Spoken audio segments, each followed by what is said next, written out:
Gli Stati Generali del Partito Democratico Veneto ad Eraclea nel Veneziano per presentare le proposte di una gestione, come l'hanno definita loro, attiva dei profughi.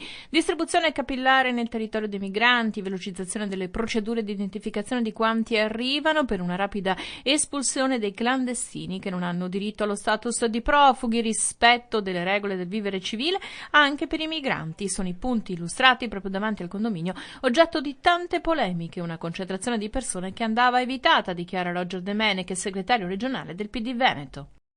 Noi pensiamo che, come succede in quasi tutte le altre regioni, se ci fosse una parte attiva della Giunta regionale del Veneto, probabilmente molti di questi problemi sarebbero già spariti. Se noi guardiamo la gestione del vicino Friuli Venezia Giulia, con percentuali anche più alte di quelle del Veneto, lì hanno formalizzato degli hub provinciali in cui il migrante viene accolto nelle prime ore e viene identificato fino in fondo e poi vengono distribuiti nel territorio. E quando un comune di 10.000 abitanti si trova a gestire 10 profughi, sicuramente riesce a fare dei progetti per farli lavorare, per renderli utili alla società. Per il PD in Veneto c'è ancora posto per altri migranti. Il problema vero non è una questione numerica, è una questione di come sono distribuiti. E il caso di Eraclea è sintomatico. Se Eraclea, invece di averne 150 in un residence, avessero distribuito 10 profughi per ogni comune, probabilmente il comune di Eraclea con 10-15 profughi avrebbe fatto un progetto sicuramente più facile da gestire e avrebbe creato meno problemi alla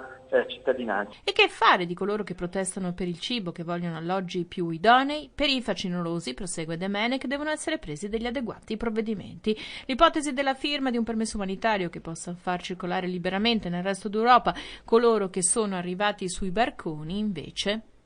Perché credo che questa sia una facile scorciatoia di breve periodo, perché se dobbiamo gestire questo fenomeno abbiamo l'obbligo di individuarli, di identificarli e poi di stabilire fino in fondo se sono veramente profughi, altrimenti vanno rimpatriati, questa è la verità, perché se fosse un fenomeno sporadico quello che dice lei potrebbe essere anche utilizzato, ma siccome io temo, come dicono tutte le statistiche, che è un fenomeno che tenderà a durare nel tempo, noi abbiamo bisogno di mettere in atto delle discriminanti forti in modo da stabilire veramente chi ha bisogno di aiuto e invece chi ha approfittato della situazione.